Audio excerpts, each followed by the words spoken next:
Hello everyone, this is the video for class 8, chapter number 8, Health and Hygiene, part 4। पिछले 3 parts आपको class 8 की biology की playlist में मिल जाएंगे। लास्ट पार्ट में मैंने आपको चेक पॉइंट 2 के सॉल्यूशंस नहीं बताए थे और आपसे कमेंट सेक्शन में कमेंट करने को बोला था। होप आपने कमेंट्स के साथ सभी आंसर्स दे दिए होंगे। हम इस वीडियो में आगे की चीज़ें डिस्कस करने वाले हैं, तो उससे पहले हम चेक पॉइंट 2 भी डिस्कस कर लेते हैं। म्यूकस जो नोज़ से सिक्रीट होता है, उसका फंक्शन क्या है आपको पता है। जो म्यूकस है वो क्या करता है, डस्ट को ट्रैप करता है और एयरवेज को मॉइस्चर करता है। एंटीबॉडीज़ किससे बनती हैं, वैक्सीन से बनती हैं। बीसीजी का फुल फॉर्म क्या है, so it is written here, आप लिख सकते हो bacillus of Calmette Guerin, that is the full form of BCG. Then toxoids क्या होते हैं, they are actually the they are prepared from toxins. तो आप जस्ट सेकेंड, यहाँ पे देखिए दिया हुआ है इसका भी answer. Toxoids are prepared from toxins which are made harmless by treating them with the formaldehydes. तो आप यहाँ पे इसको लिख सकते हो। आगे बढ़ते हैं, ये हमारे इस चैप्टर की लास्ट वीडियो होगी एक्सप्लेनेशन की, एंड 5th वीडियो में मैं आपको इसका टेस्ट योरसेल्फ का सल्यूशन प्रोवाइड कर दूंगी। तो आज का हमारा टॉपिक है जस्ट अ सेकेंड आज का हमारा टॉपिक है bad habits leads to the ill health social diseases. मतलब बुरी आदतें जिसकी वजह से हमारी सेहत ख़राब होती है वो क्या है। अल्कोहल पीना, टोबैको खाना, स्मोकिंग करना और ड्रग्स लेना, ये सभी हमारी सेहत के लिए क्या है, नुकसानदेह हैं। They are addictive and habit forming. ये कैसे होते हैं, इससे आपकी आदत लग जाती है, मतलब आपको लत लग जाती है और वो आपकी हैबिट में आ जाता है उस पर्टिकुलर ड्रग को, या जो आप भी चीज़ ले रहे हो, चाहे वो स्मोकिंग हो चाहे वो अल्कोहल हो, आप उसके एडिक्टेड हो जाते हो। Their prolong and excessive use lead to the serious diseases. और अगर ये लंबे समय तक के यूज़ करा जाता है तो उससे काफ़ी सीरियस बीमारियां हो जाती हैं। सबसे पहले अल्कोहल की बात करेंगे, शराब। Taking alcohol affect the mental and physical process of the body. जो लोग शराब पीते हैं उनका दिमागी और शारीरिक दोनों जो प्रोसेसेस हैं उस पर असर पड़ता है। It may cause damage to the nervous system. शराब पीने की वजह से जो आपका नर्वस सिस्टम है वो भी ख़राब हो सकता है। Taking excess of alcohol for a long time cause liver damage. और अगर बहुत समय तक के अल्कोहल कंज्यूम किया जाता है तो उससे क्या होता है, लिवर क्या है, ख़राब हो जाता है। It's leads to slow response, reduce self control, impairs judgement and cause disorientation. इसकी वजह से क्या होता है, ऑब्वियसली जब आपका नर्वस सिस्टम ख़राब हो रहा है तो आपकी जो भी कोऑर्डिनेशन है बॉडी की वो क्या हो जाएगी, वो डिस्टर्ब हो जाएगी। Taking alcohol affects neuromuscular coordination of the body leading to accidents. और वही बात है कि ये आपका जो भी सेल्फ कंट्रोल है उसके साथ साथ बॉडी का कंट्रोल है उसको ख़राब कर देता है, जिसकी वजह से एक्सीडेंट्स क्या हो जाते हैं, बहुत आसान हो जाते हैं। नेक्स्ट है हमारे पास टोबैको। तो टोबैको मतलब तंबाकू। Chewing of tobacco may cause oral cancer. जो टोबैको खाते हैं उनको माउथ कैंसर और भी तरह के कैंसर्स होने के चांसेस होते हैं। Smoking causes inflammation and irritation of the mucus lining of the nose, throat, trachea and lungs। और स्मोकिंग करने से क्या होता है कि जो नाक है, पूरा रेस्पिरेटरी ट्रैक की जो म्यूकस लाइनिंग है वो ख़राब हो जाती है, वो उसकी सेल्स ख़राब होने लगती हैं। It increases the risk of lung cancer, जिसकी वजह से लंग्स कैंसर होना, हार्ट अटैक होना, ब्लड प्रेशर बढ़ना, एंड क्या होता है, ब्लड वेसल्स कैसी हो जाती हैं, उनकी वॉल्स थिक होने लगती है। तो ये सारी प्रॉब्लम्स होती हैं अगर आप टोबैको खाते हो और स्मोकिंग करते हो। Even non smokers sitting with active smokers called passive smokers. और यहाँ तक कि अगर आप सिर्फ स्मोकिंग का जो धुआं है उसे इनहेल करते हो, मतलब आप स्मोकर नहीं हैं एंड आप उन लोगों के साथ रहते हो जो स्मोकिंग करते हैं, तो आप उस पैसिव स्मोकर में आ जाते हो and are prone to develop the such effect as seen in the active smokers. तो उनके अंदर भी वही बीमारियां हो सकती हैं जो एक्टिव स्मोकर्स में होती हैं, क्योंकि एक्चुअली में वो जो धुआं है वो बहुत ज़्यादा क्या है, टॉक्सिक है। नारकोटिक ड्रग्स की बात करी जाए तो drugs which induce sleep, feeling of well being और फीलिंग ऑफ इलेशन और excitement are called narcotic drugs. मतलब एक ड्रग्स तो जो हम लोग मेडिसिन लेते हैं बीमारी की, उनको भी ड्रग्स कहते हैं, लेकिन ऐसे ड्रग्स जिससे नींद आए, अच्छा महसूस हो, एक्साइटमेंट हो, ठीक है, इस तरह के जो ड्रग्स होते हैं उनको नारकोटिक ड्रग्स या फिर साइकोट्रॉपिक ड्रग्स कहते हैं। They influence the psychic activities, मतलब ये दिमाग को अफेक्ट करता है। दीज इंक्लूड ओपियम, मॉर्फिन, ये सभी नाम दिए हुए हैं ड्रग्स के, चरस, गांजा, हीरोइन, कोकीन, कैफीन, मरीजुआना। आगे क्लासेस में आप 11th-12th में काफ़ी डिटेल में पढ़ोगे इनके बारे में। तो ये ड्रग्स क्या करते हैं, इंसान का जो दिमागी कंट्रोल है उसको ख़त्म कर देते हैं, मतलब वो फिर अपने होश में नहीं रहता, वो अपने कंट्रोल में नहीं रहता है पर्सन। हार्मफुल इफ़ेक्ट्स क्या हैं, serious damage to the nervous system ख़राब होगा। Adverse effect on respiratory and circulatory system पे फ़र्क पड़ेगा, बहुत ज़्यादा नुकसान होगा। Increase chances of heart attack and, मतलब दिल का रुक जाना, हार्ट अटैक आना। Hallucination and illusion which affect the vision and hearing. और आप क्या करते हो, हेलुसिनेशन का मतलब क्या है कि क्योंकि जो लोग ड्रग्स लेते हैं उनको कुछ समझ में नहीं आता, उनको सब सारी चीज़ें घूमती हुई नज़र आती हैं, हर चीज़ें कुछ और नज़र आती हैं, तो इल्यूजन हो रहा होता है, हेलुसिनेशन हो रहा होता है, तो उससे क्या होता है, इनडायरेक्टली विजन और हेयरिंग पे असर पड़ता है।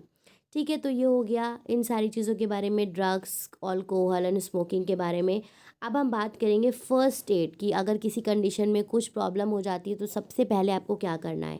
First aid is the immediate care given to a person in a medical emergency. मतलब कोई मेडिकल इमरजेंसी है, किसी को चक्कर आ गया, किसी को चोट लग गई, तो सबसे पहले आपको उसके साथ उसको क्या करना है, before he or she is taken to the doctor या हॉस्पिटल। मतलब हॉस्पिटल ले जाने से पहले पहले आपको जिन चीज़ों का ख्याल रखना है उसको हम कहते हैं first aid. In case of accident, heart attack, cut, snake bite, burn और एट्सेट्रा। मतलब इन सारी चीज़ों में अगर कुछ होता है तो पहले आप कुछ करोगे, मतलब फ़र्स्ट एड दोगे, फिर ही उसको हॉस्पिटल ले जाया जा सकता है। फिर क्या है, first aid in cut and bleeding. अगर कहीं पे आपको कट हो गया, खून बह रहा है, तो उस केस में आप क्या करेंगे, कट और abrasion in the skin leads to bleeding. मतलब अगर कहीं पे भी कोई ज़ख्म होता है, कट लगता है, तो उससे खून बहने लगता है, ब्लीडिंग होने लगती है। Minor bleeding usually stop on its own and can be control by applying pressure. मतलब अगर छोटा मोटा कट होता है तो वो ब्लीडिंग अपने आप ही रुक जाती है। अगर आपको कहीं पे चोट लगी है, आप उसको जहाँ पे भी चोट है उसको प्रेस करके रखोगे तो वो क्या होगा, जल्दी से फिर हीलिंग हो जाएगी और ब्लीडिंग रुक जाएगी।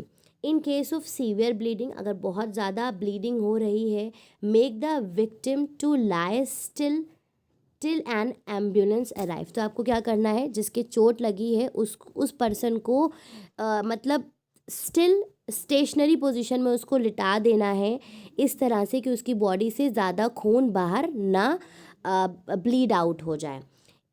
If wound is in the arm or leg and there is no bone fracture, raise the injured part above the level। अगर हाथ में या पैर में चोट लग गया, कट लग गया और खून बह रहा है, तो फॉर एग्जांपल कोई भी बॉडी का पार्ट है उसको ऊपर इसलिए किया जाता है कि ब्लड तेज़ी से बहे ना, ब्लड का जो फ्लो है वो रुके, तो ब्लीडिंग को कंट्रोल किया जा सके। तो अगर उसको फ्रैक्चर नहीं है तो उस केस में आपको क्या करना है, हाथ और पैर को उसको अबव द हार्ट जो है हार्ट के ऊपर ऊंचा रखना है। एंड वॉश द वुंड, और वुंड जो है उसको धोएं पानी से, एंटीसेप्टिक क्रीम लगा सकते हैं और ड्राई कपड़े से उसकी ड्रेसिंग भी कर सकते हैं और टाइटली बैंडेज भी कर सकते हैं। तो ये चोट लगने के केस में है। First aid in sting and animal bite. अगर आपको कोई कीड़ा काट लेता है या कोई एनिमल काट लेता है तो आपको क्या करना है, wash the area with soap and water. जब किसी जानवर ने या कीड़े ने काटा है तो सोप और वाटर से आप उस पर्टिकुलर एरिया को धोगे and cover the wound with a gauze dressing. और इसकी जो ड्रेसिंग आती है उससे क्या करोगे, पट्टी कर लोगे। ठीक है, अगर मधुमक्खी या वैप्स ने काटा है तो सबसे पहले तो आपको जो उसका डंक है, स्टिंक है, उसको हटाना होगा, वुंड को धोना होगा एंड फिर लाइम वाटर या अमोनिया आप अप्लाई कर सकते हो। Ice cubes, cold water apply कर सकते हैं स्वेलिंग के लिए। एंड कुछ एंटी हिस्टामाइन क्रीम्स, क्योंकि वो एंटी एलर्जिक होती हैं, वो लगा सकते हैं। अगर डॉग काटता है तो keep the animal under observation. वो जो एनिमल है फिर उसको भी ऑब्जर्वेशन में आपको रखना होता है। Clean the wound with antiseptic soap, ठीक है, एंटीसेप्टिक सोप से धोइए ल्यूकवार्म वाटर से और डॉक्टर को दिखाइए, फिर उसके इंजेक्शंस लगते हैं। स्नेक बाइट, अगर स्नेक ने काटा और वो जहरीला सांप था तो सबसे पहले तो जो जिसको से काटा है उसको लिटा देना चाहिए। And do not allow him to move or run, वो चले ना, ताकि उसका जो जहर है वो खून में इतनी तेज़ी से ना मिल पाए। Place the bitten part below the level of the heart, वही करना है कि जहाँ पे काटा है इस चीज़ का ध्यान रखिए कि वो हिस्सा दिल से नीचे रहे, ठीक है। Tie a band of cloth at the joint next to the point of bite, जहाँ पे काटा है उसके थोड़ा ऊपर क्या करो, कस के कपड़ा बांधो ताकि ब्लड सर्कुलेशन रुक जाए। And another band between the hard and the wound, और एक और कहाँ पे लगाना है, दिल और वुंड के बीच में, ताकि दोनों तरफ से ब्लड क्या करे, सर्कुलेट होके दिल तक के पूरी बॉडी में ना पहुंच जाए। Wash the wound with soap and water, take medicine as early और पॉसिबल, फिर क्या करना है, उसको धोना है जहाँ पे काटा है और फिर एज सून एज पॉसिबल आपको उसकी दवा लेनी है। अगर जल जाता है कोई तो उस केस में क्या करना है, 3 डिग्री होता है, first degree, second degree and third degree. First degree मतलब जब ऊपर ही ऊपर हल्का सा जलते हैं, टॉप ऑफ द स्किन जो होती है लेयर, उसी पे ही खाली असर होता है। सेकेंड डिग्री, इसमें क्या होता है, स्किन के अंदर तक के चला जाता है, जिसमें छाले पड़ने लगते हैं। थर्ड डिग्री एकदम अंदर स्किन में चल जाता है और पूरी जो स्किन है पूरी तरह से ख़राब हो जाती है। तो अगर फर्स्ट और सेकेंड डिग्री बर्न है तो फ़ौरन क्या करो, जहाँ पे भी जला है उसको ठंडे पानी से, खूब ठंडे पानी से धोइए। आइस क्यूब्स लगा सकते हैं ताकि जो जलन हो रही है वो ना हो। एंड ब्लिस्टर्स, मतलब जो पानी के बुलबुले बन जाते हैं, स्किन में छाले पड़ जाते हैं, उससे बच सके। Blot the affected area and apply हल्दी पाउडर और मेहंदी, तो आप वहाँ पे क्या कर सकते हो, हल्दी लगा सकते हो और मेहंदी लगा सकते हो। अप्लाई अ सूदिंग क्रीम, और बहुत सारी क्रीम्स आती हैं जले वाली, बर्नॉल्स वगैरह, वो ठंडा इफेक्ट देती हैं, उन क्रीम्स को लगा सकते हो। अगर थर्ड डिग्री बर्न है, बहुत ज़्यादा जला हुआ है, तो उस पर पानी फिर नहीं यूज़ किया जाता, क्योंकि उसमें एकदम खाल जल जाती है, अंदर से गोश्त दिखने लगता है। अप्लाई बर्नल और सम अदर ऑइंटमेंट, जो बर्नॉल है और उसके अलावा जो ऑर्नामेंट होते हैं वो लगाए जाते हैं। Wrap the wound with a clean sheet, एक साफ कपड़े से उसको ढक लें। And rush to the doctor, rush to the doctor और burn department of the hospital, और फ़ौरन डॉक्टर को दिखाएं।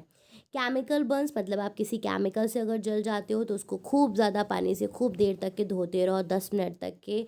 एंड कोई भी क्लोथ है उसको वहाँ पर से हटा दो। And cover the burn with sterile dressing, और जो ड्रेसिंग्स होती हैं मेडिकेटेड, उनसे ही उसको कवर करिए। प्रिकॉशंस क्या लेना है वाइल ट्रीटिंग बर्न्स, मतलब जब आप जल जाते हो तो कुछ चीज़ों का ध्यान रखना है। Cloth stuck to the wound should not be pulled away, मतलब अगर कहीं पे ज़ख्म है और वहीं पे कपड़ा है तो कपड़े को खींचना नहीं है कि चोट और ज़्यादा हो जाए या जो जला हुआ है वो और ख़राब हो जाए। डू नॉट बर्स्ट और पंचर द ब्लिस्टर्स, जो जैसे छाले पड़ जाते हैं उसको उसको फोड़ना नहीं है उन छालों को। Do not apply petroleum ointment, और जैसे जनरली वैसलीन जो होती है उसको आपको नहीं लगाना है, या बटर या किसी ग्रीजी सब्सटेंस को बर्न एरिया में कभी नहीं लगाते हैं, वैसलीन या किसी भी तरह की इस तरह की कोई cream. In case of acid और alkali burn, wash the affected area with water, और अगर केमिकल से बर्निंग है तो उसको क्या करना है, आपको पानी से धोना है।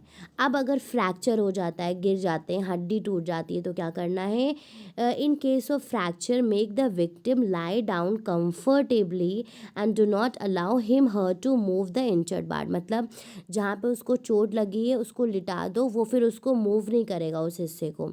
लूजन the cloth from the affected area, जहाँ पे चोट लगी है वहाँ पर के कपड़े ढीले कर दिए।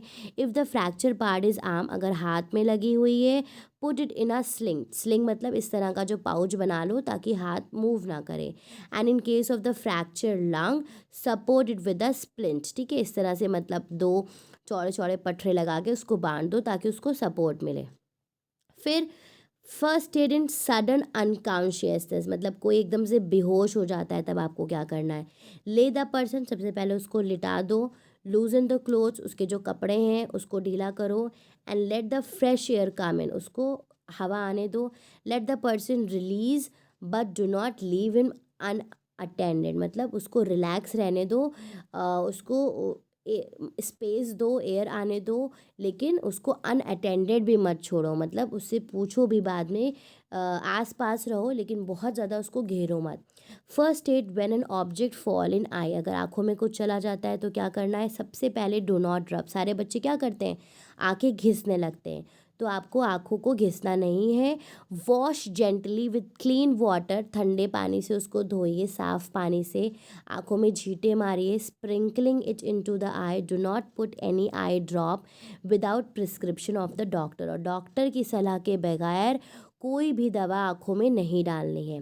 First aid in case of soiling poison, अगर पॉइजन खा लेते हैं तो नमक और पानी घोल करके खूब पिलाइए, खूब पिलाइए, और जब तक कि उसको उल्टी ना हो जाए। फर्स्ट पॉइजन के केस में chewing of dash may cause dash cancer, तो chewing of tobacco may cause oral cancer. That should be supported with a splint. Leg fracture should be supported with a splint. Dash are formed in second degree burn, blisters. Dash cream is used in case of wasps and bee sting. Antihistamine creams are used.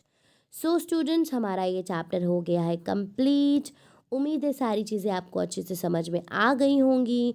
अगर कहीं पे कोई चीज़ नहीं समझ में आई है, then you are free to ask me any question any time. Next part 5 में मैं आपको टेस्ट योरसेल्फ के जितने भी क्वेश्चंस हैं उसके सॉल्यूशंस प्रोवाइड कर दूंगी। So thank you everyone for watching the video and supporting me so much, and keep sharing the videos with your friends, with your families as much as possible. And जो बच्चे भी class 8 से जुड़े हुए हैं वो अगले साल मुझसे जुड़े रहेंगे, क्योंकि मैं आपका जो क्लास 9 की वीडियोज़ हैं वो भी अपलोड करती हूँ, so you can watch those videos also. Thank you everyone, have a great day.